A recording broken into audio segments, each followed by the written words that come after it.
What's happening? What's going on, good people? Y'all know what time it is, man. We are in the place to be. It's bar BOTB. This is the BOTB live show, Friday Night Lights edition. I'm Jay Walker the third. That's my brother Carolina Dirt. What's happening with you, bro? What's Hey. going on? Hey, y'all Oh, doing all right? Yeah, we good. I'm good, man. Do I say hey? Absolutely. Absolute. Oh no, man. Look, this is just how we do it. This is gonna be very organic. Stuff is gonna happen. Our people know it, and we don't really care because we just kind of doing what we're doing, and we're gonna have a good time doing it.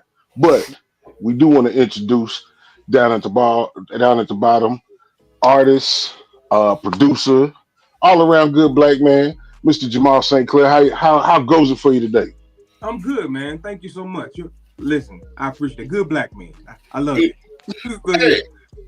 Hey, I had an acronym BMDW. BMDW, yeah. Black man doing well. Hey, I had a hashtag with that. I love Yeah, it. man. I love it. I mean, come on, man. If you think about it, it's really in the times that we live in, it's literally one of the highest compliments that you can have. Just to be a good individual. Just be a decent individual, okay? Yeah, because nowadays it's hard to come by good individuals, man. So, yeah. That's the way they make it seem when you flip your phone and scroll on your phone and do whatever, man. But I feel like it's good people everywhere. I try to keep that in mind.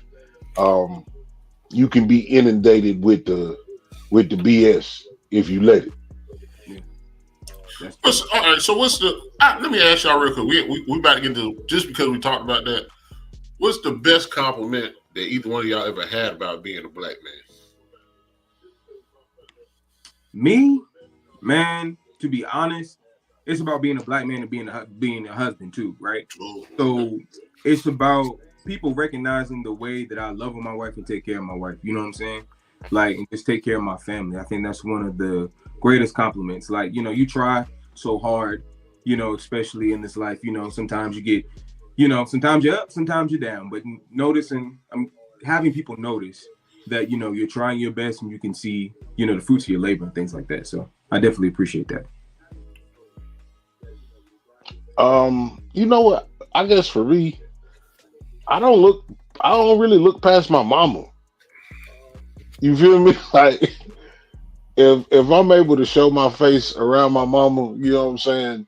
That's kind of my gauge, my moral compass, if you will. You know what I'm saying? She leaned on us pretty heavy, when we was young. But when we became men, she let us be men. You feel me? Good, bad, and different. You got some grown ass people that can't be theyself around their parents. You know what I'm saying? So that's always been my moral, my kind of like my moral compass. Let me know I'm on radar, on par with being decent. And then my man, Woodworks by Joe. He one of my homeboys that I met at a job we had years and years ago. And he was like, I came to work one day and I had a book and I just be like minding my business reading a book. And he was like, you was one of the first persons that I ever saw as a black man just reading in public. And it's kind of it's good and it's bad, but just the acknowledgement of it. Yeah, that's crazy. But yeah, well, I'm glad you were able to give him that experience, man. It seems so simple. That's what I was about to say. Simplicity is so powerful. People don't understand how powerful simple is. Yeah, it really is. And then when you young and black, I don't think we want to admit that we all suffer from a certain level of peer pressure, a certain level of proving that you're not a lame or whatever the cliche it is. And I just always been comfortable being me and doing what I do. You feel me? So if it was a shock to him or if it was something new for him and it brought him some type of satisfaction, I'm cool with that. Right. Yeah, and there's a power in being yourself, man. And I think people can tell when you try too hard. Oh yeah. Right?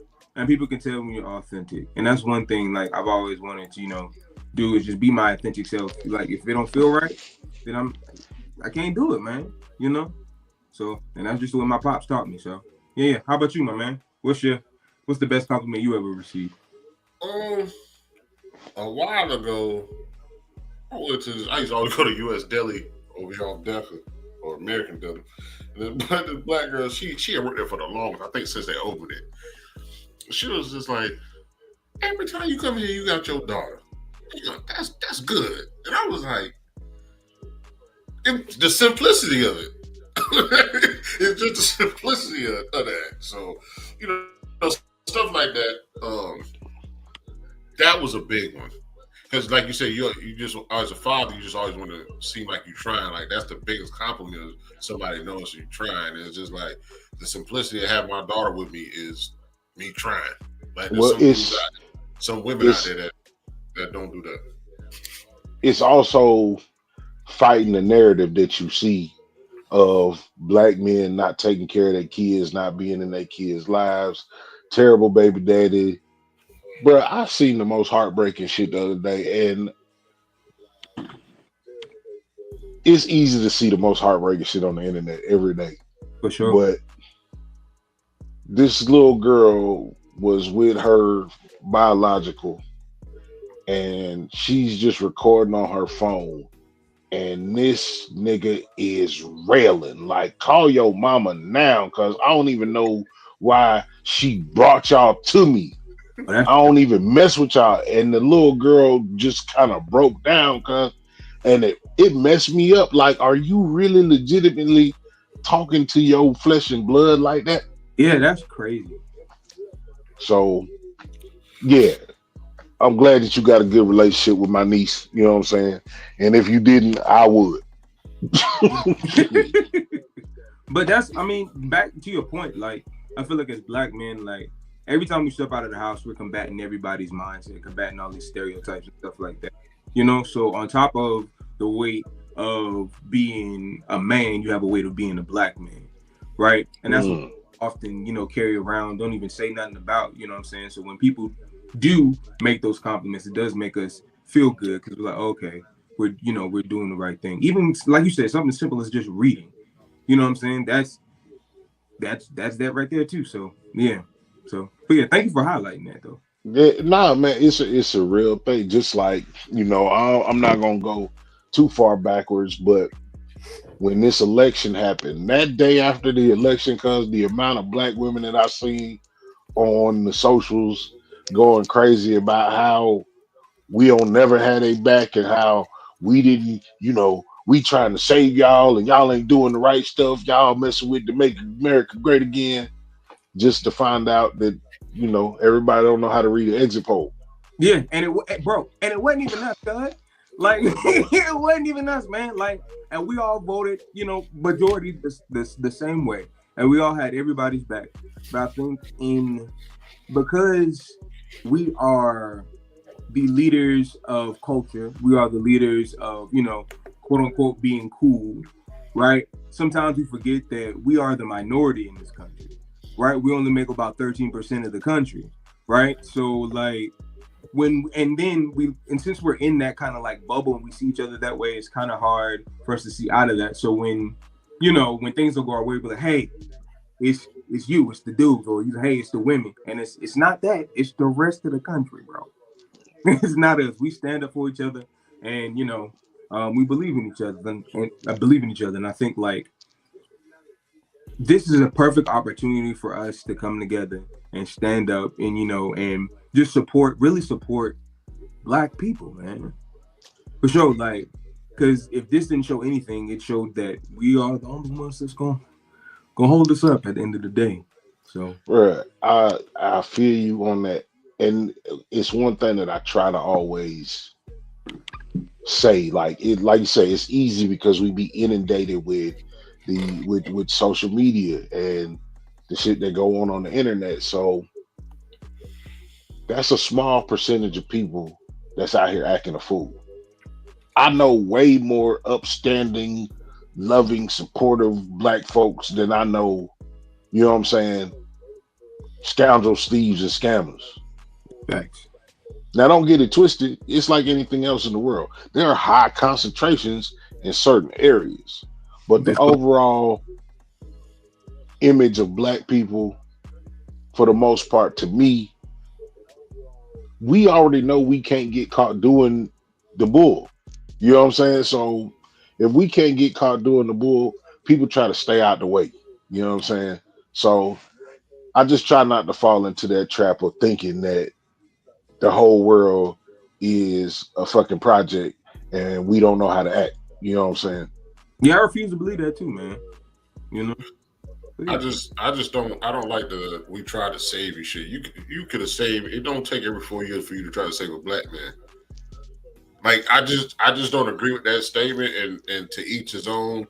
But as a group, there's other ways to save us that we don't have to wait for an election. The other thing is I like too much of the rap music. We don't highlight, the old school black movies, the old school black TV shows. We not good with our history. We not good with we're our not history. we're not good at highlighting the important things that are Or happening. appreciating the history. Yeah, appreciating it. What up, cuz? But I think, go ahead. my bad. Oh yeah. But I think the reason why a lot of times we're not good at highlighting our history, right, is because I don't know if we're necessarily connected to the people who were history holders. I don't know if our generation, really spoke to our elders like that. That's one. Right. Before my grandma checked up out of here, it was at 2015. I always made sure that I asked her questions. I always made sure that that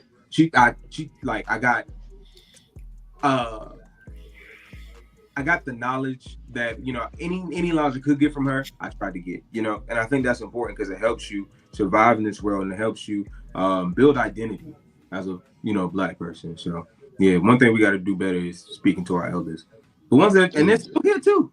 Like we do that, like sometimes we act like they're not, but they're still here. Hey, look, I'm not an elder, but I'm close, guy. And I just feel like, well, hold on, just real quick. Shout out to RC, Together We Break Chains, for jumping in the chat, man. Thank y'all for pulling up, man. Y'all are always supporting.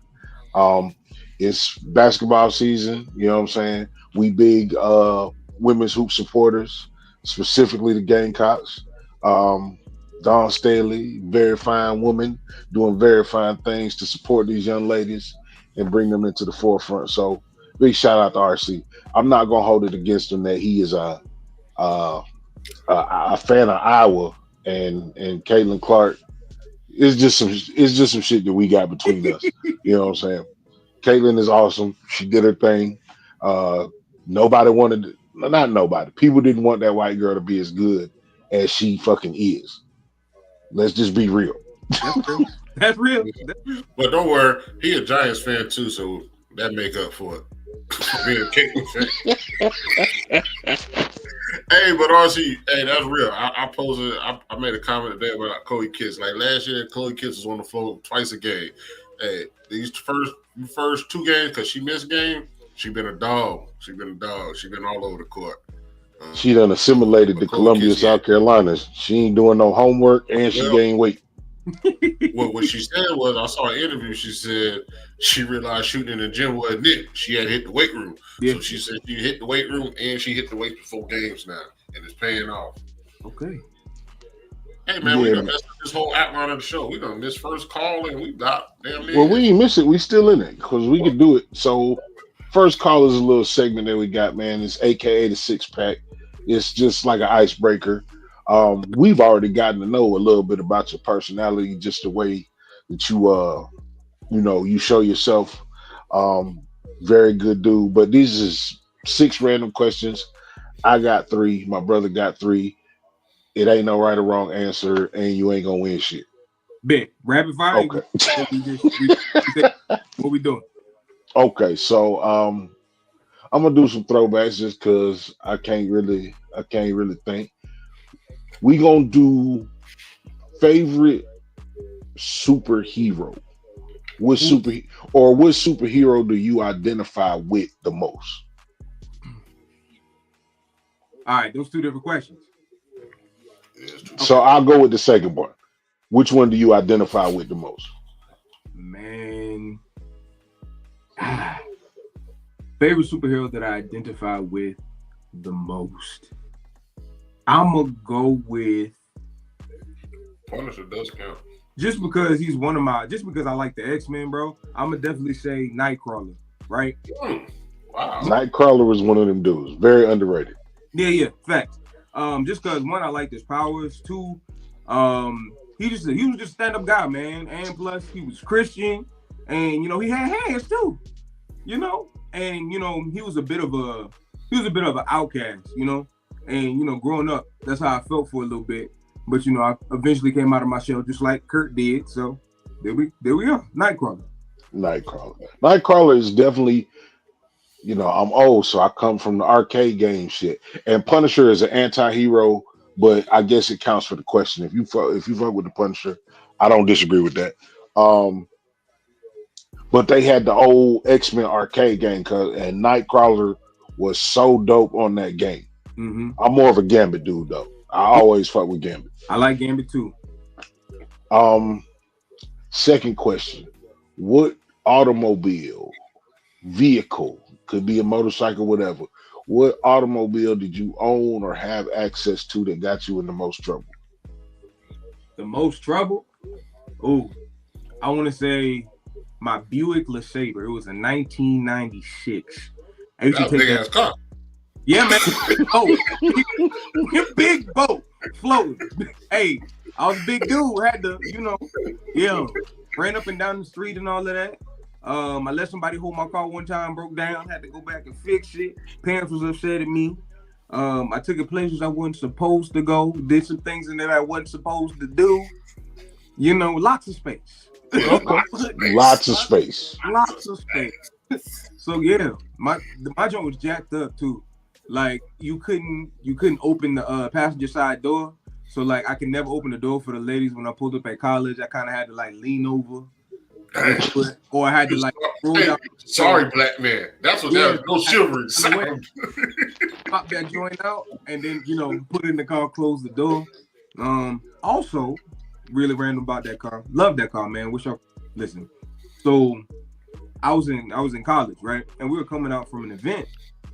And we heard like a loud cracking sound. It sounded like thunder. A whole tree limb from the university fell in my car and busted the windshield and broke everything. But I still rode that thing till the wheels fell off, bro. Damn. It was amazing. But yes, Buick LeSabre, 1996. Okay. More afraid of heights or enclosed spaces?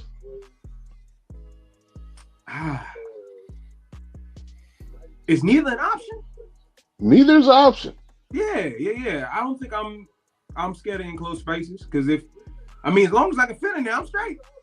Like for sure. And then heights, I'm not too afraid of either. Like I've done things like what is it? Was it repulsing? I think that's the name of it. I think that's the correct name. Repelling. There we go. Repelling down the castle. I did that before. I've done 30-foot what are they called, ropes courses, all kinds of stuff like that. So stuff like that doesn't bother me. I rappelled before too, cause I was still scared to them up. Yeah. I stayed on top of that wall for a second. They like, all you gotta do is back down, keep the L shape, and back off the wall. Man, I don't believe that dude at the bottom is gonna hold me up on this rope, cause you tripping. Listen, but I did it. It don't mean I wasn't scared though. It wasn't the height for me. It was the rope. It was just the rope. It was my weight in the rope, bro. I was like, hold on now. Is this thing sturdy? You got the clips on right? Yeah. Yeah. It's enclosed spaces for me, cause I gotta be able to move around. Cause I say, don't even put me in the casket when I'm dead. But that's my three, cuz. What you got for him, Carolina? What is your favorite movie that has a setting of a college? Favorite movie that has a setting of a college. Yeah, like School Days, I was about House to say Party 2, Higher Learning. Old school. Well, Higher Learning was depressing. Like, It was. Higher Learning was depressing, bro. Like, yeah, hold on. I mean, he ain't got. I'm just trying to give you an idea, like the program, movies that have the setting of a college. Let's see, man. Just because, I mean, you said it, but that was the first thing that came to my mind was School Days, right? Just because, yeah, man. First of all, I love Spike Lee movies. I've watched just about all of them, and you know, I feel like they tackled a bunch of our social issues in that movie. Right, and especially, you know, not around college, but just like race theory, all that kinds of stuff like that. And then it was about, you know, they had fraternities and sororities in it. I'm in a fraternity. I'm in Phi Beta Sigma Fraternity Incorporated. So, you know, just the love for all of that, you know. So, yeah, I have to go with School Days. All right. If you didn't pledge Sigma, what fraternity would you pledge? That's crazy. Sigma all the way to the day that I die, brother. I don't know why you be trying to set people up, cause he stay trying to set up. What are they supposed to say, bro? You keep asking it. What are they supposed to say? Nah, let me keep it a bean. I'm gonna keep it a whole bean, bro. So, when I first got there, I didn't know anything about Sigma, right? My mom was a Zeta, but she didn't really tell me nothing about it. She wanted me to pay my own way. My band director, when I was in band, was an Alpha at State. You know, and so that's really all I knew. So when I went to Winthrop, I went to the Alpha interest meeting, and it just wasn't for me. So I was just like, all right, I'm cool on this. And then I did my own research, and then, you know, so happens I ended up with Sigma. So, yeah, that's the real story. But Sigma till I die. Oh, I can dig it. Yeah,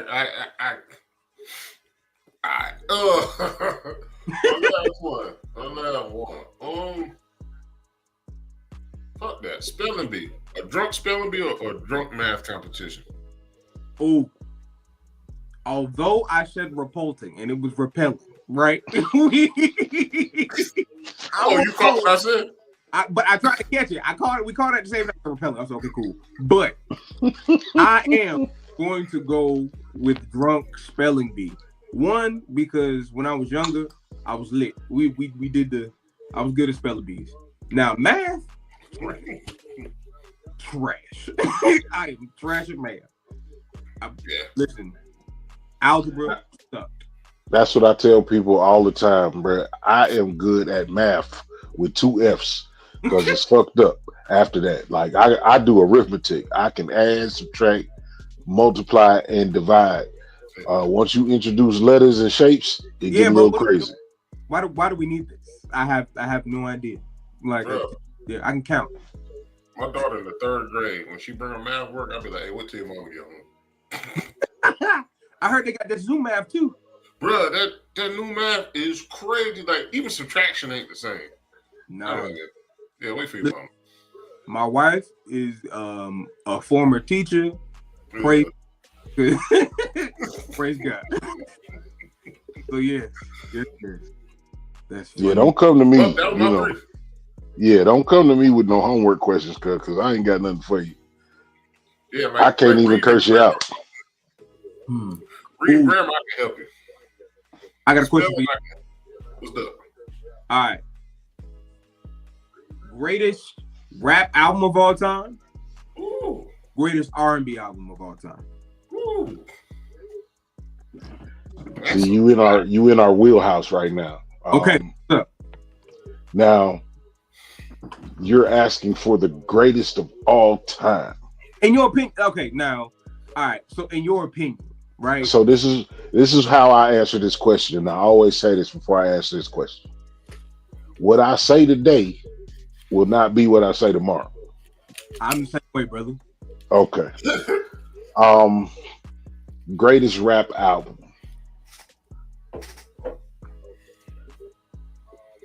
America's Most Wanted, Ice Cube. Okay. Just for content and how it is 35 years later and he did not miss. Yeah. You feel me? R&B album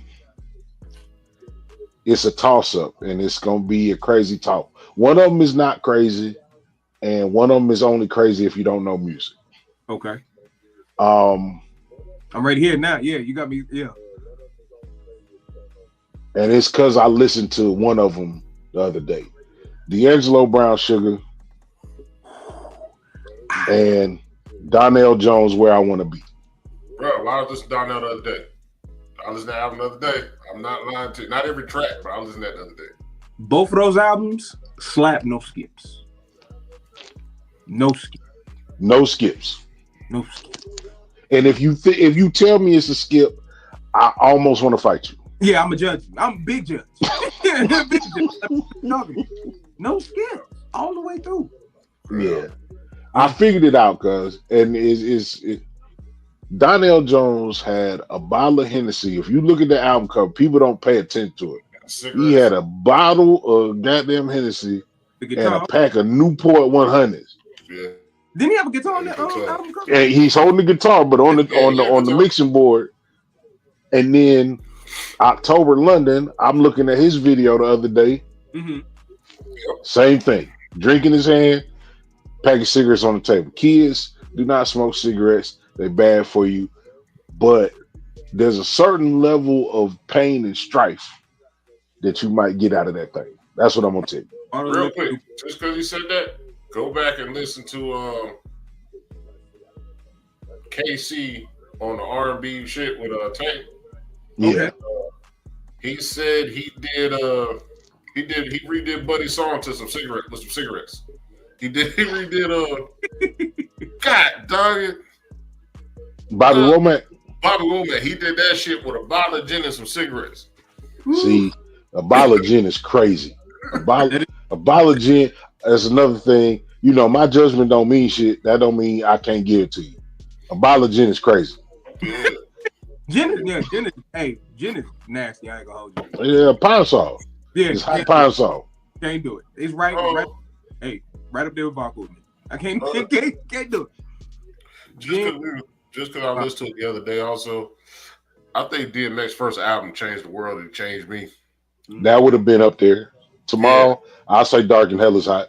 Yeah. It changed the world and changed me. 400 Degrees did the same thing.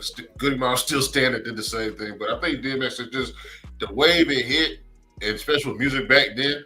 Like as soon as you got it, you got to have all the words like the next day so you can brag about hearing no album. Like so, the effect of that changed me. I listened to this shit probably about 5 times a year. Life Jenner's first album. We talk about that shit all the time. Oh, that's the numbers, right? Yeah. Yep. I forgot the name of the album. It does have the numbers on it. Yeah, it's just his prison number. Yeah. The course of Donnell Jones, and me and my brother already know I'm got to go with this group called Transition. It's the album with no skips. They only have one album under Michael Bivins. One album. Yeah, you a little bit younger. They had their time, came and went. Go ahead and lock that in for some. Hold on. The Transition. Yeah, the album called. You probably heard one of the songs. One of the songs was in Baby Boy, but the album. It wasn't listed as him. Okay, like, when you look it up, it wasn't listed as him. You actually might have put me on. Oh no, we definitely put you on. We didn't, Mike. That look. 10 years from now, when you still listening to it, you gonna remember this moment. Sure. Bro, that album's so cold. Like I wish so we cold, so we can listen to that shit together. I would like to see your reaction and listen to these dudes sing. Absolutely. Is it Ghetto Laws back in the day? What is it? Yep, that's it. So it's back in the day. It's 11 tracks. Which one is it? It's back in a track. Back in the day is a track. Back in the day, yeah. Back in the day is a song, but the album should be called Ghetto Laws. Okay, I'm gonna check that out. Bro, 2 Train. My favorite shit is 2 Train, but the rest of that shit fire too. No, Rainy Night in Harlem. We gonna start arguing and shit. We're not arguing because we agreeing, but yeah, that bro is one of the most slept on. I don't know how this. Well, I know how because the music industry can be, we'll say, cloudy. Mm-hmm. You know what I'm saying? And it takes belief in a system and in the machine to push an album. But that album should have went quadruple platinum. Okay. It should have went quadruple platinum. I'm gonna listen to it and I'm gonna come back and check in. Oh, I'm just waiting. I don't have no fear because I know you know music. Yeah. But what's your album and what's your R&B album? What's your rap album or R&B album? So my top two, I think one is more recent, of course, than the other. Biggie, Life After Death. Great album to me. Yeah, just Biggie in general, man. Just the charisma, you know, the flows, all that. And then more recently, like one of my favorites that I go back to is To Pimp a Butterfly. I Can't Hold You. I love front to back, no skips. Like, yeah, that's to me one of Kendrick's like greatest albums. So yeah, To Pimp a Butterfly. And then for R&B, I'm glad you said D'Angelo, right? Because Brown Sugar is good, but Voodoo is so much better. Voodoo is I think I'm definitely one of them people that is real big on the original. So when I say that, I mean to say, who's your favorite Atlanta rapper? Most people nowadays or of a certain age would say Gucci or Jeezy. I would say Tip because Gucci is a rendition. Oh, 3 Stacks, but 3 Stacks is just, he's literally an alien. No, that's so I don't think of him. I don't think of Atlanta when I listen to 3 Stacks because he was so much bigger. Like Big Boy is Atlanta all day long. Oh, facts. Dre was Atlanta on Southern Playalistic. After Southern Playalistic, he was like, I'm not from here. Yeah. Yeah. But you know, I feel you in that. I guess because you know you say Gucci and then you know. So it's always like, yeah, it's for me. I'm a Tip fan and I like Jeezy and I dig some of the shit Gucci did, but Gucci and Jeezy was just a different rendition of what Tip did. Yeah, T.I. had a run. Yeah. Just like with R&B, I catch flack. I don't really care about Joe. I don't care about Avant because no matter how you feel about him, there was an R. Kelly. But these are my opinions. Send your hate mail to me directly, and I'll put that shit in the recycle bin. I was just R. Kelly the other day. Listen, when I was in school, but before R. Kelly even did what he did, or said, okay, whatever happened, I'm not a big R. Kelly fan. Wonderful,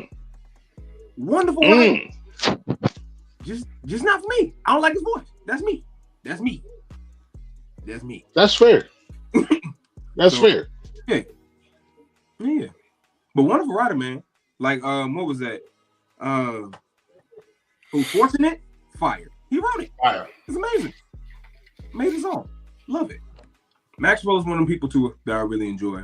But if I had to pick another R&B album, was R&B and hip hop. Miseducation of Lauryn Hill is classic. That's classic. No skips. It's classic. That sounds cool. It's answer, but I mean, it still holds the test of time to me. It's not the album that I thought she was gonna put out, but it's better than the album I thought that she would have put out would have been. Okay, so what do you think she was gonna put out? Because I was young at that time, so.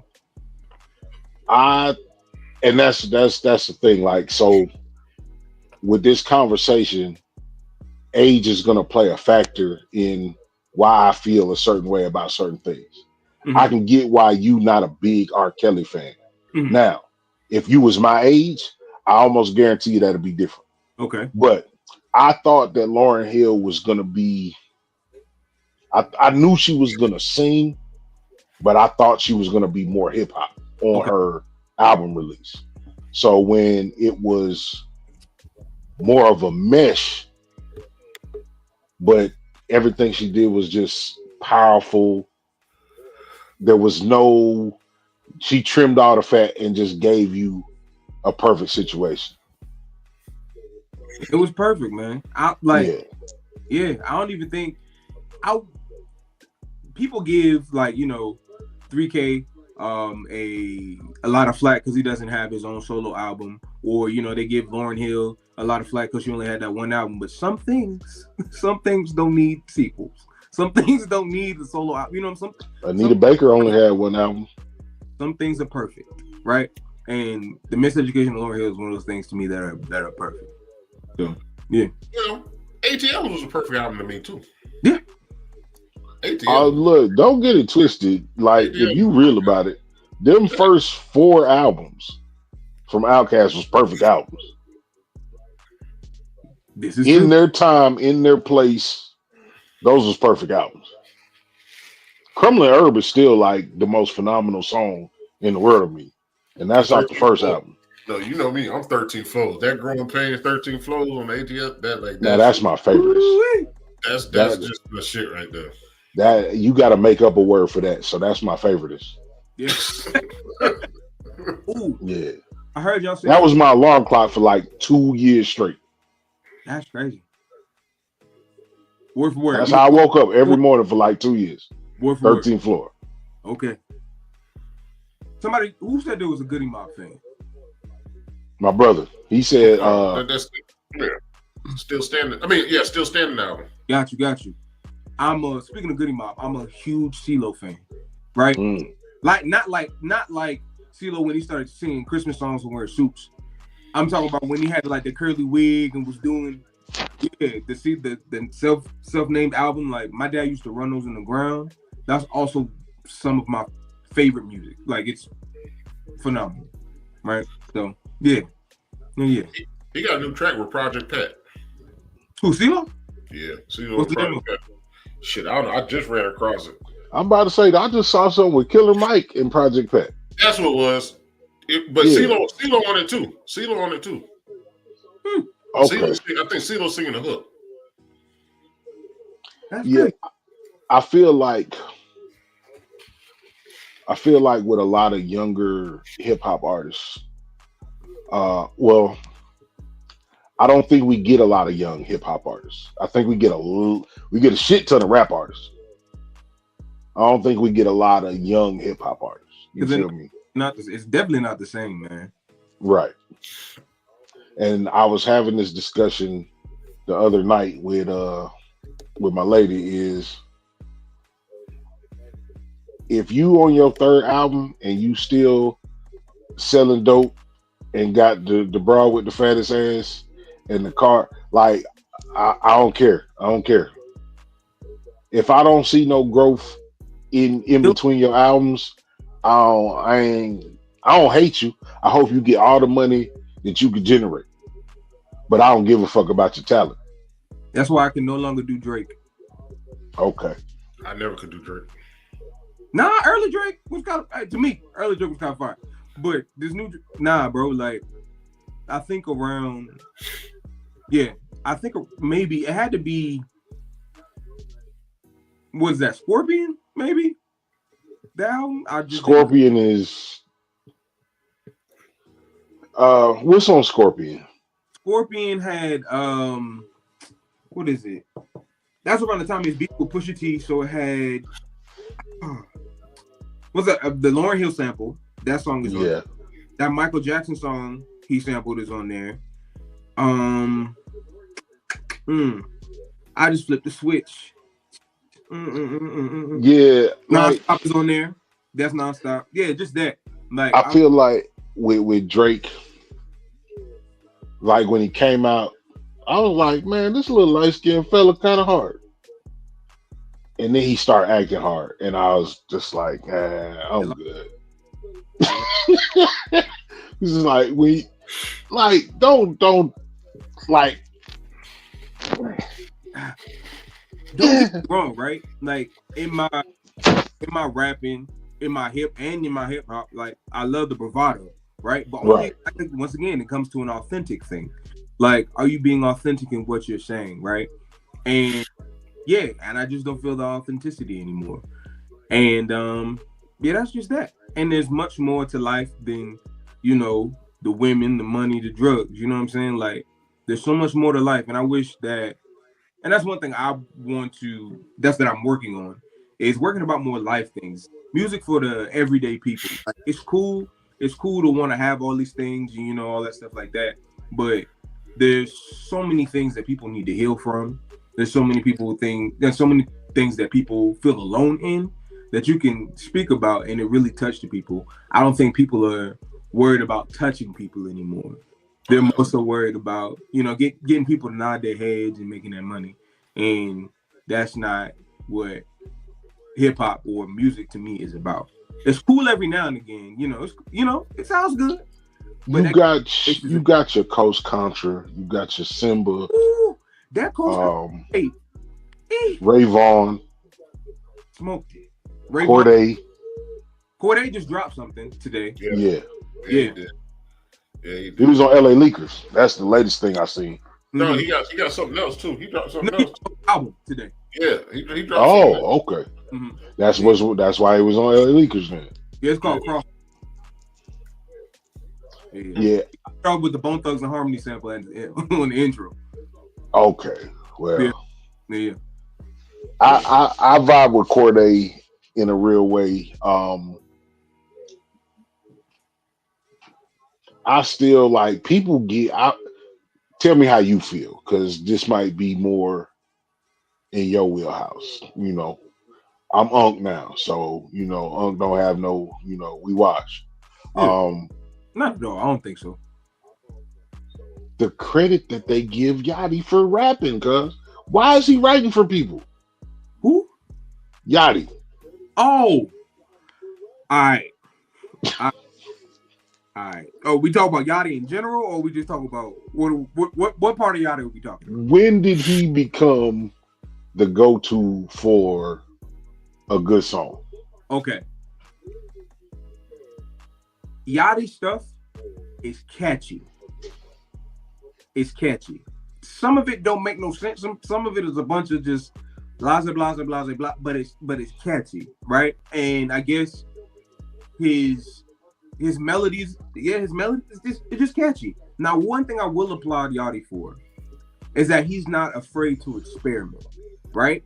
And that's one thing that I think the overall, and I don't want to generalize. Jamal feels that, that a lot of our music today is missing experimentation. It all sounds alike. There's 808. It all sounds the exact same. But the thing about Yachty, what album was that? It's an album that has no face. It's really weird, but it's fire though. Like from front to back. I'm gonna find the name of it and tell y'all. But it's an experimental album, but it's good. And that's my favorite project from him. Anything else I never listened to. But the one I'm talking about is good. It's good. But yeah. He's definitely done some songs that I appreciated, but yeah. Yeah, the broccoli, all that stuff like that. Like, it's catchy. It's da. But yeah. Right. No disrespect to Lil Yachty though, but that's just how I feel. Yeah. How do y'all feel? I applaud him for not being a drug dealer. I applaud him for not being a drug dealer. I applaud him for his seeming versatility. Mm-hmm. You know what I'm saying? Like you said, anybody that takes chances. I don't like all the Tyler the Creator shit, but he take chances. He didn't put himself in the box, especially being a West Coast born rapper. You know what I'm saying? Yachty be rocking and rolling. Yachty be singing. I'm not Yachty. I mean Tyler. Yeah. Tyler the Creator. He one of the young kids. Well, he ain't even young no more. That's the thing. But he took chances. His first album does not sound like his third album. His third album don't sound like his fifth album. You know what I'm saying? I don't like his voice. One thing, and I'm a Tyler fan. Like, okay, Golf Wayne Tyler, he was a little bit too much for me. But when we hit Flower Boy, like, okay, Flower Boy and On, fire, right? And the thing I appreciate about Tyler is that you can tell, at least now, more so, is that he's a student, right? He's a student of hip hop.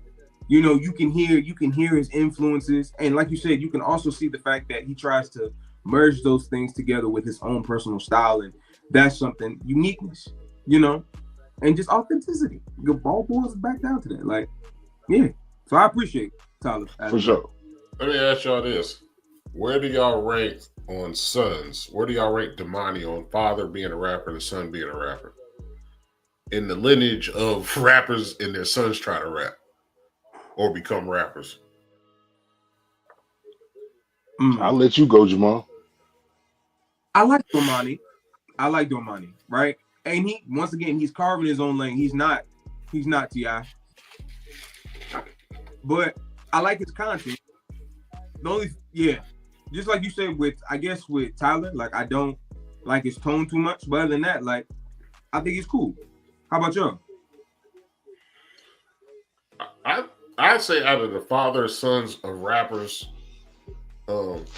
he's one of the best. Yeah, he's definitely, that combination of father son got to be high up on the father son rappers list. Mm-hmm. Because who else? It's not Eddie and Gerald Levert, but it's it's not that high as father and son as far as in the music industry. But I feel like that combo is higher up than the rest of the father son combos. Because who you got? You got Dormani. You got Eric Jamal. You know, Pauls. You got Diddy's son, Justin. Yeah. Will Smith's son rap. Jaden used to rap. I ain't heard Jaden is a goddamn space cadet, cause he ain't one thing. I haven't listened to him rap in years, but when he was rapping, he was saying. Yeah, there was one album that was pretty fire. Yeah, he was saying some shit. Yeah. Who else? Jadakiss son. What's his name? J1. Yeah. Yeah. I ain't heard that much from him. I ain't heard enough from him. I ain't heard it. I heard some freestyle. I heard some freestyles from him. I think the thing that works for Damani is that they did have the reality show, and when he started, it was like, oh, this kid is go. We all thought Damani was gonna be king. Yeah. And Damani really turned out to be a level-headed hip hop, a backpacker, if you will. You feel me? So yeah, I fuck with, like, Damani got a lot of good shit. That is true. And I agree. Somebody that I also thought was going the same like Dormani pad was Diggy. Yeah. I thought Diggy was going that way. Yeah, but Diggy was. Okay, cool. I was like, all right, but hey. I don't know. I think the fact that his JoJo was so bad and his sisters had so much going on. Yeah. It's just like you gotta outshine this bad rapper and you gotta outshine how fine your sisters and what they were doing as far as starting businesses. Like all that shit play a factor because people compare you to your siblings on success itself. I think that's what I was gonna say about Diggy. Diggy was more of wait a minute. Like I'm wealthy. Yeah, he was like, hold on. Yeah, like I don't, and I think it's hard if you're not gonna entirely open the bag and be a musician.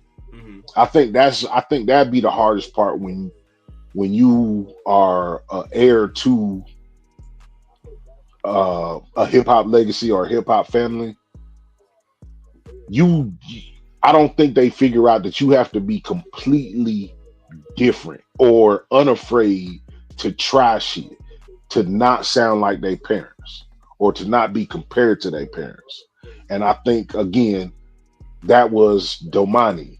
I think Diggy was on some shit like, I could pretty much do anything. I can get a meeting with anybody. So I'm going to act. I'm going to make clothes. I'm going, you know what I'm saying? Like, I'm going to do, like, I'm not going to be just one thing. I don't have to be one thing. Hey, have y'all heard Messiah, his country music? Messiah? No, I haven't. Buddy Red. Yeah, Buddy Red. Oh, he's talking about Yeah. He nice. Yeah, he is. He nice. And that's what I think people give Tip a hard time about them kids. And it's mainly just King that's just out here losing his damn mind. And I saw an interview with him not that long ago on YouTube, of course. And I think he's starting to come around. Like, bruh, I don't give a fuck that you don't want to be attached to your dad's legacy. Yeah. You the only one that got a problem with it. Everybody else understand it. So for you to try to act tough to think that that's going to give you some legitimacy is bullshit. Just embrace the fact that you come from a good home and that you was raised wealthy. And that is okay, bro. Like, and it's okay. And it is fine. Well, I also think it's because T.I. is so connected with people that are connected in the streets that he want that fame. He really don't care about celebrity fame. It is, but he don't care about the other fame because he grew up with the other fame, but he wasn't old enough to be with T.I. when T.I. did random shit in the streets. T.I. in the strip club. T.I. hanging in the trap but still being T.I. He wasn't old enough to do that, but he was old enough to be with T.I. at this banquet or this award show or all the lavish stuff. And I think that's what that's the fame he wants. Yeah, they're trying to be cool stuff to get you in trouble, man. Yeah, trying to be because people can't, especially now in this age where people can't wait to try you, make you look crazy in front of the world on the internet. You know what I'm saying? Like you just asking, you putting a target on yourself. Facts, because when somebody try you, everything you say, you gonna have to back that up, whether you bought it or not. Right. So right. Yeah. Man, we done did a whole show, Jamal. Come on, man. Talk about what you got going on. Let's do that. Man, I had a video for a review. Go ahead. Go ahead. No. We good. Go ahead and do what you was gonna do. All right. This little video. I just want a reaction from y'all. Gotcha. I just wanna get the chance to know you. Yeah. Sometimes comfort is complacency. Wanna give you better, baby, if I'm speaking blatantly. I think you were made for me, specifically handcrafted. Until it's official, I'm just a friend if they asking. I just wanna get to know you and dig a little deeper underneath the surface of your demeanor. It would be cool if we could grab up. Oh, yeah. I know YouTube gonna mute it, but I just wanted to give a little review from both of y'all. From me? From both of y'all. I want a review from both of y'all. Oh, me? That's my favorite song of mine, man. Like, I can sing Comfort Zone till the cows come home, till the moon show up, till the sun go down. All that stuff, man. That's my favorite song I've ever made. I think that's the song that I thought, how do I put this? That's a song that I didn't put as much thought into, but I felt it. So I was like, oh, okay. Yeah. And just to see that, a lot of people like it too. That's also one of the reasons why I like it too. But yeah, that's my favorite song that I've ever created. Not that I have many, but out of those, that's my favorite. So yeah. That, just listening to that, let me know that you grew up with a father in the house. Mm-hmm. You not a super young dude, and that's like, are you familiar with Slum Village? Oh, listen, Dilla is one of my producers, and I can hear that. I can hear that. For sure. So that's high praise. Slumville is like, this new Detroit rap is different. Some of it I like, some of it I don't. I'm used to Slumville. I'm used to that Detroit. Yeah. Thank you. I definitely like. Now my review is I enjoyed it better live, probably because that's my first time hearing it, and I felt like you killed it live than that video. Because when you sung it, I ain't gonna lie, I wasn't paying attention at first. But I love music, and I was just like, oh shit, that shit sound good. And then I started looking at everybody else, and I felt like I'm one of the people I observe people, like people were nodding, but I actually think they should have gave you more love because you killed it, really. I appreciate your showmanship was like ridiculous, and you really don't hear too many times places where people do that shit live in a setting like that, and it's clear as shit. So the sound system they had, bro, I love that shit. That's why I was like, when I like I said, I wasn't paying attention. You start saying, I was like, oh shit, I was like, man, I got to invite this dude. But that shit's so smooth. That's like some laid back. Bro, I could drink that. I could smoke that. I could just sit in the car and just drive. So I could sit in the driveway. Music for any occasion. Yeah, like that's what music should be. Any occasion, you should be able to turn some. It don't matter if your kids in the room, out the room, if your grandma in the room, your aunt, your uncle. You should be able to throw music on. And I feel like that is something you can play anytime. I appreciate that, man. That really does mean, you know. And at the end of the day, like that's the goal. Once again, to touch people. You know what I'm saying? Like, and to I also want to be, you know, a household name one day too, man. So you know that, you know, going into that as well, like you know, just making music for Asian. Like everything doesn't have to be hard all the time. You know what I'm saying? Like there's a space. And if that's all I'm saying. Yeah. I feel like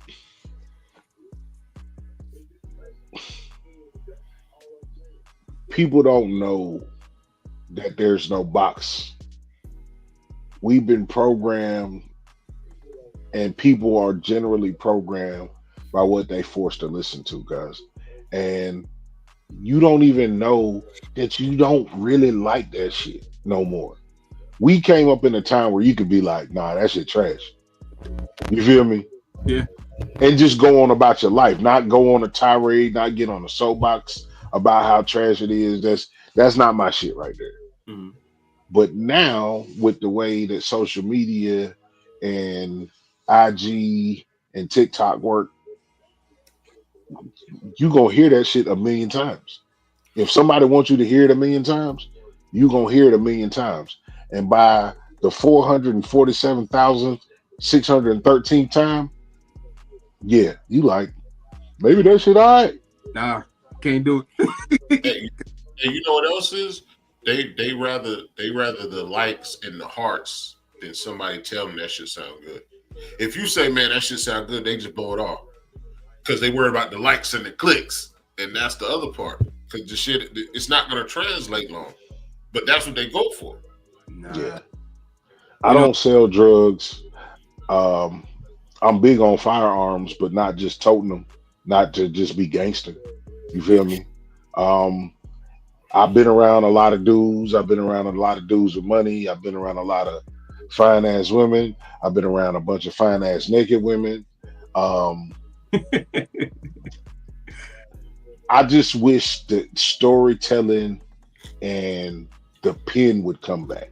Yeah. You feel me? A lot of people that watch this show, this is something that they commonly hear from us is, write that shit down, cuz. You not Jay-Z and you not Lil Wayne. Like, come on, cuz. Yeah, spit it off top because it's not good. It's not good, my boy. It's not good. Yeah. And I know you say you don't like R. Kelly voice, but what he used to make people right. That pen. He used to make people right. I think singers now are taking up the rapper shit, talking about they could just freestyle a hook or freestyle a song, and that's not how R&B is really authentic. Where we need you to write some shit down or have a good ass writer. You can't just go out there and be able to hold a note and not sing a song. Because if you notice, a lot of your songs be in the same tone or written the same way, they just change the melody up a little bit. Some of it is the Jay-Z, Lil Wayne, I don't write, I use, my brain works in a way that allows me to come up with these concepts and I can flip them. Technology, though, is really what's to blame.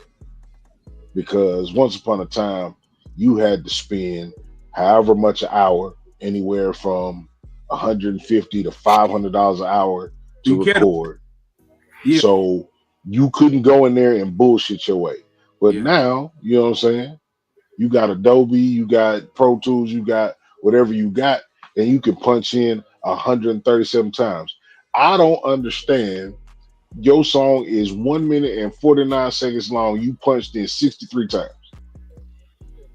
Now you want to tell me you the greatest freestyler in the world?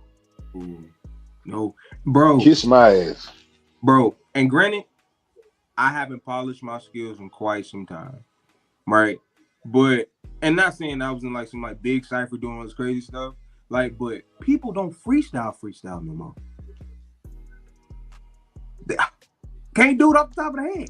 Can't do it and make it sound coherent, right?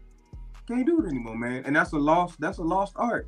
And that's why you can tell the real from the ones who ain't. The ones who grew up on it and the ones who don't. The ones who have a love for the craft and the ones who don't. give me some concepts. Give me some storytelling. I know everybody ain't gonna be Nas. Somebody got to be MC Hammer, but everybody ain't got to be Kodak. Yeah. But you know, and what else? And my brother's crew, 85 South has shown people how to freestyle. And there's a lot of rappers that been on that shit and was scared and sat back and just listened. Oh yeah. But you can tell it's real authentic freestyle how it's supposed to be, and they take pride in that shit. Yeah, and it's fun, man. Like, and that's what I miss about being winter, hanging with my homies and stuff like that. We should do stuff like that all the time, bro. Like everybody just want to be too cool. Everybody, it don't take all that, man. It could be that's very fun off the top of the dome, but It's supposed to be fun. It is. You're supposed to fuck up a freestyle.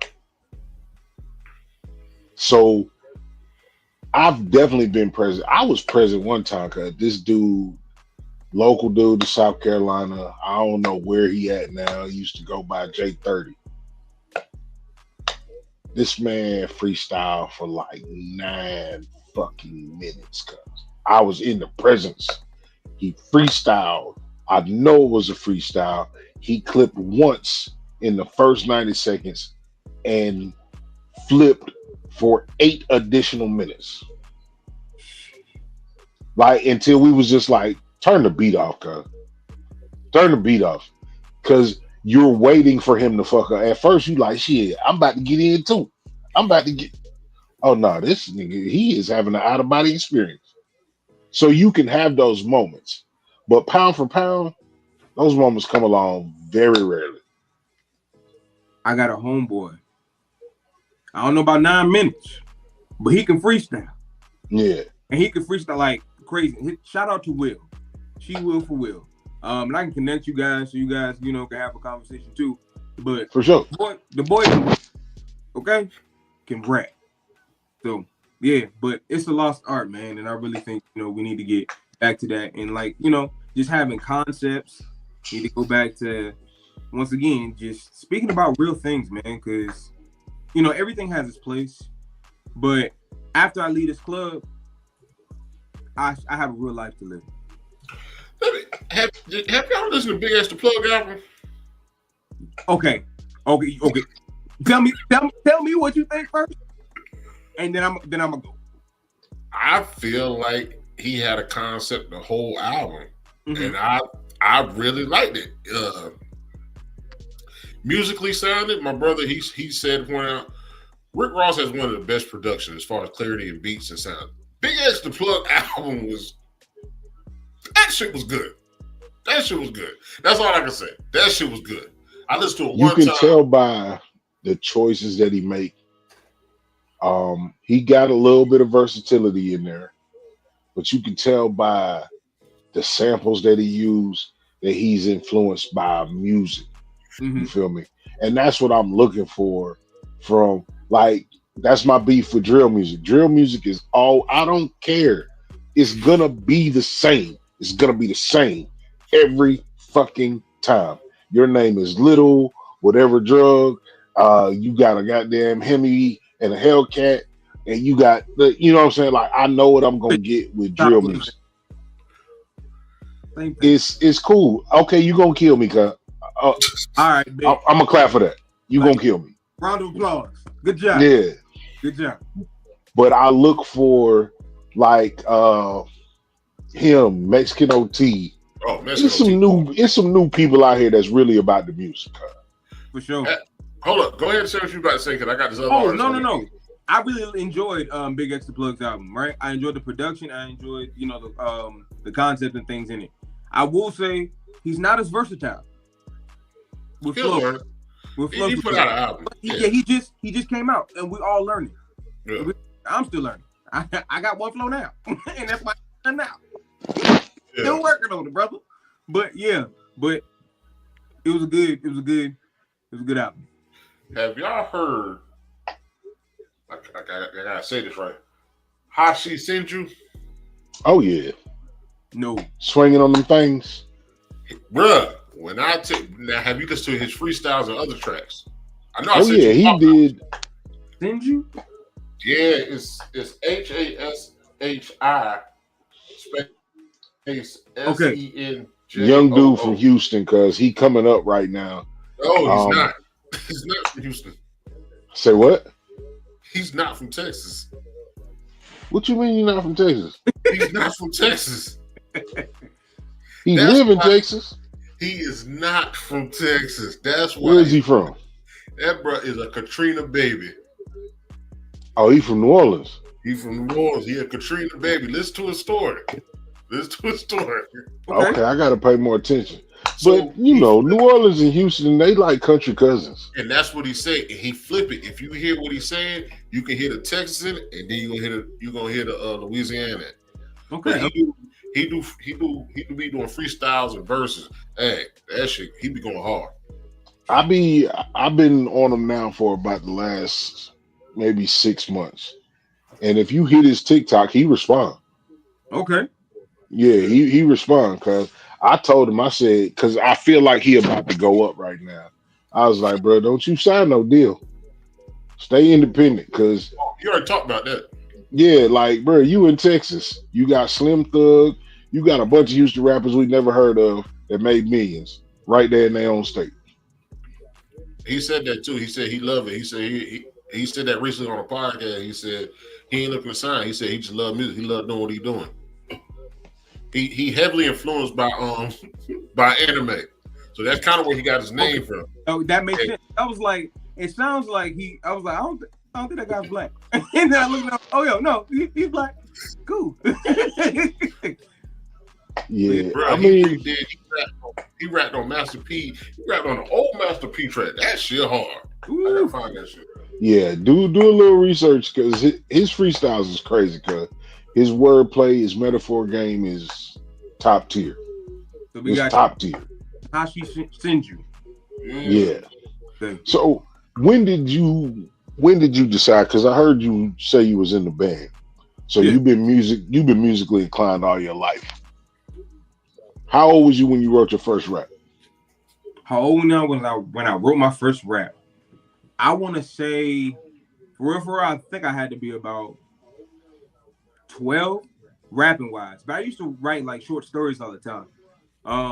When I was younger, I used to do a lot of plays. I used to do a lot of like public speaking and things like that. So not like, professional public speaking, of course, but as much as a kid can do, right. Things like that.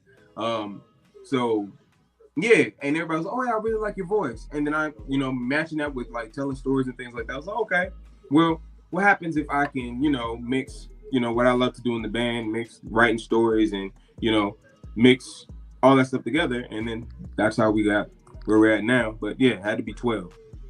Now, was it good? Nah. I don't even remember my first rap. I'll be trying to remember that shit. The older I get, it just don't come to me. But yeah, man, I was bad. I was terrible. Like my homeboy, is my producer because he was my main producer over my lifetime. And he used to call his nickname for me was Lil Wave Nigga. It took me almost 3 years to learn how to project and be, on some MC shit, controlling the crowd. Yeah. You know what I'm saying? And that's what I feel like when I listen to these new cats is like, I can tell you reading that shit off your phone. Yeah.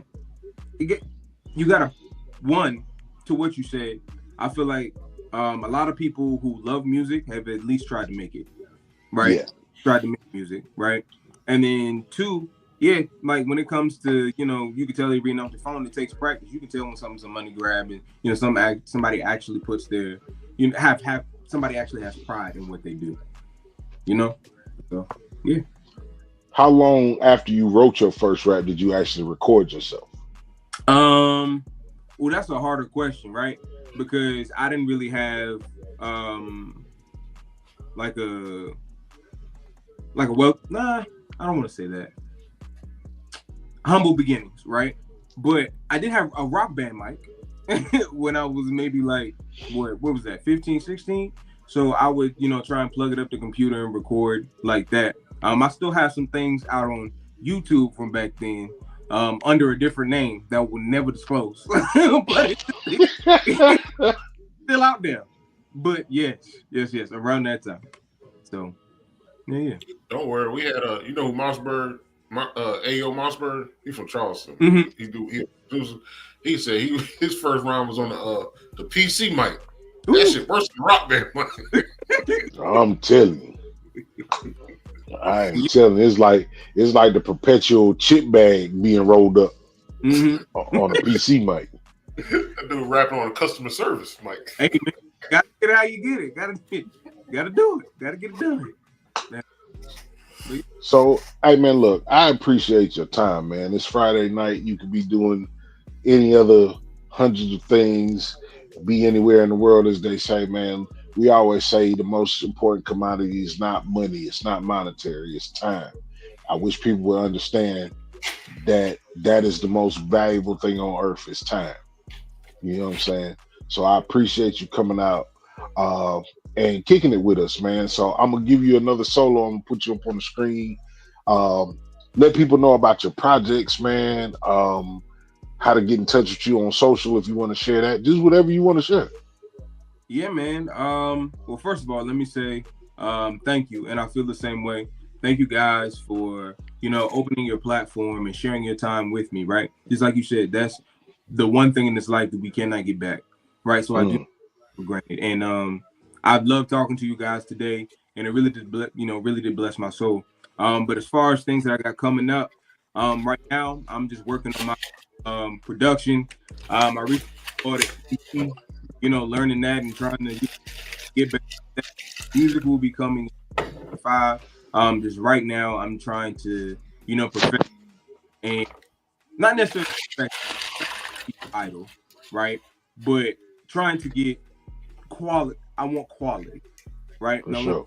I want to give out the best that I can to those who support me. So yeah. But until then, you can follow me on Instagram at JAMAHLST.CLAIR on Instagram and TikTok and all those things. And just connect with me and, you know, send me a DM, and I love to talk to y'all, man. I'm a very friendly person, you know. I'm not gonna say nothing crazy, I don't think. So yeah, I like to show love, and you know, as long as you show love and respect back, that's all I got. Hey man, look, in a real way, man, that's dope. I appreciate you. And we do this. We just have drunk conversations about music. Sometimes it's the same conversation over and over. Sometimes, you know, we put a little different spin on it, man. I just got one trivia question. I'm gonna pass it over to Carolina, man, but I'm gonna say an artist name. Give me the first song that come to your mind when I say the artist. Oh man. Prince. Ooh. That's not, see, okay, first thing, Purple Rain. See what I want to say. That's not really what I want to say. There's so many.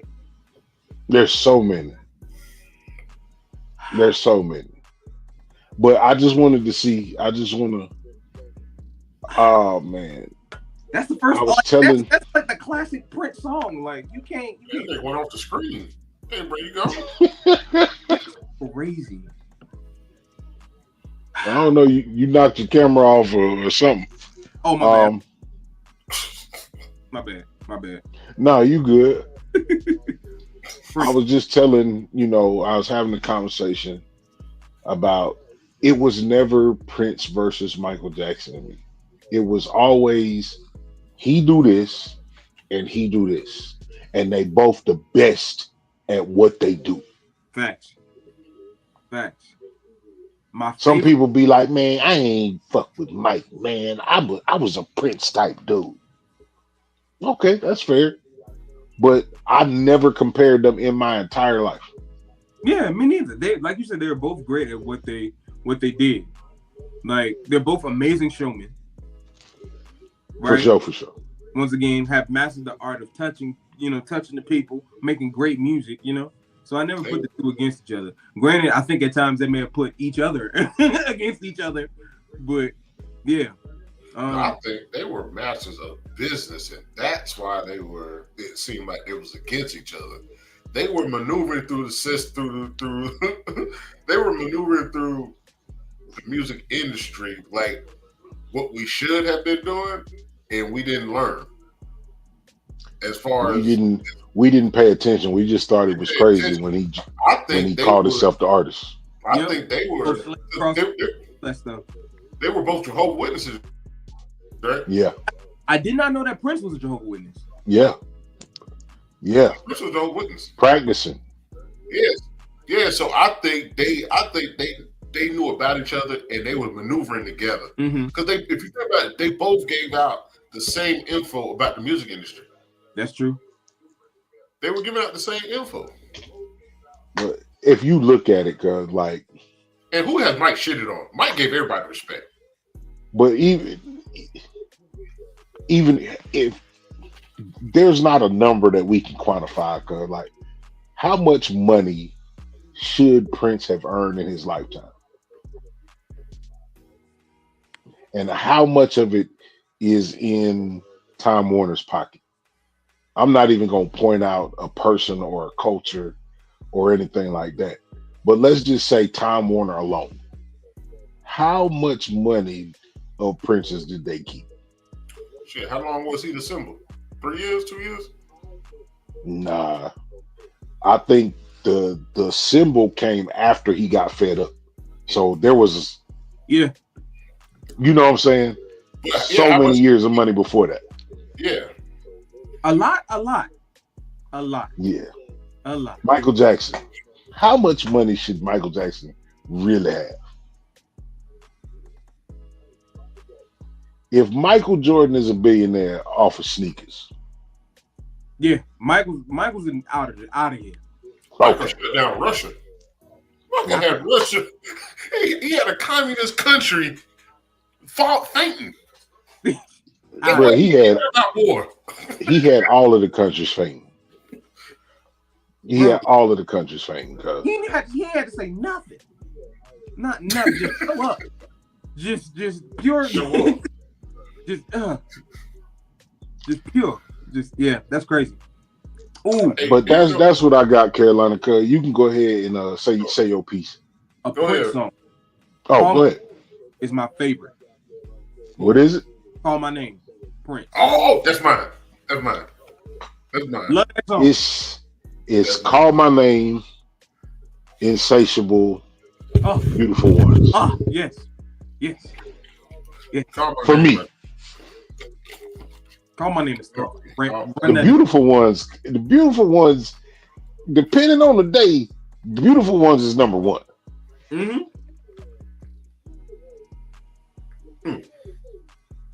But we definitely got to have you come back because you in our wheelhouse now when we get to talk about this. You know what I'm saying? Yeah. Please do. And we do this with movies too. So you definitely welcome back anytime you want to come. Movies that might be a little shaky. There's some okay. Now you about to get me started on another tangent. We'll be here forever. First of all, next time I gotta pull up. I gotta bring something with me. I ain't bring nothing this time. It's all right. This will not be the last time. I guarantee it. I need to. It's all right. This is how we know we're doing something right with this podcast shit. You know, you a music person. The numbers don't always show you, but the people around you show you the love in which you know you're doing something. So like you saying that make me feel good. Saying you got to come back with it. Absolutely. That's the hope. When I tell y'all, like, I love the energy, right? And then I love the fact that you guys are actually having authentic conversations, and I love this, man. Like, I really have enjoyed this. So once again, can't thank you enough for the opportunity, man. Well, indeed. Real quick, so the bottom of the bottle is basically what's in my cup is in my cup. That's just like life. You can't drink what's in my cup because you might can't handle it. So that's where the name, the bottom of the bottle, comes from. We appreciate you coming on. It didn't go. Our shit is very unscripted and freestyle, as you can see. Mm-hmm. But it kind of is the idea of we were supposed to touch on your music, but this was totally better because it was a straight, as you know, authentic vibe. Because you didn't know what we were gonna do. We didn't know what we were gonna do. Appreciate you. Network is definitely superpower. That's my little shit that I've been saying since we started this shit is network and superpower. You never know the conversations that might come out when you having a conversation. We here every Wednesday at 8:35. You're free to come back. Don't wait on me to invite you back. If you want to come back, just say, hey, I want to come back. I'll invite you back, but if you want to come back, you can be like, hey, I want to come back on so-and-so. Hey, don't wait on me. Please don't wait on me. Because what happens is I tell a lot of people that, and then it slipped my mind just because I'm trying to do something, but I want to bring everybody back. So if you say you want to come back, you might come back by yourself. You might come back, and we might put 2-3 other people on with you. And it's still going to be the same vibe. I definitely appreciate you and your energy coming on here, man. And if I would have played, I would have played Sigma. No, well, thank you, brother. Thank you, brother. Thank you. But he changed it up every time he talked to somebody from a different front. I'm always in Sigma. I just feel like y'all regular. Like when I look at other patrol, I went to state for a couple of years, and I just always felt like the blue and white, the Sigmas y'all just seem regular. We the people's frat, bro. Like we regular people, bro. Like that love doing service. That's all it is, man. But yeah. Another thing I do want to say, I had a lot going on this week, and the fact that you guys still opened the door for me to come and just, vibe with y'all and kick it, I do not take that for granted either. I can say thank you to the moon, bro, but thank you so much. I really do appreciate that. I mean, look, we appreciate you. We appreciate good black men. You feel me? And I don't have to pause. Because I'm a whole dude. And I don't care what you think about me for saying whatever y'all be weird with this pause stuff, man. This is what but I ain't gonna get into that, man. This is what I say, man. This is the BOTB Live Show. I'm Jay Walker III. That's Carolina Durr 803. And thank you, Mr. Jamal St. Clair, for joining us, man, and just sharing your perspective and having the conversation. Y'all check him out on his socials. Y'all support this man. Hit like. Hit share. It ain't gonna hurt nothing. And you know what I'm saying? There's anywhere love the people who love you back, man. And until the next time, y'all be easy, man. We gone. Oh, my bad. I said if there's any way I can support y'all, let me know, man. Absolutely, brother. Like I said, this ain't the last time, man. We gonna mingle, cuz we gonna make sure we help each other out in the best way we can. Absolutely. All right, y'all. All right, man. Have a good night. Hey, be easy. Better take this one.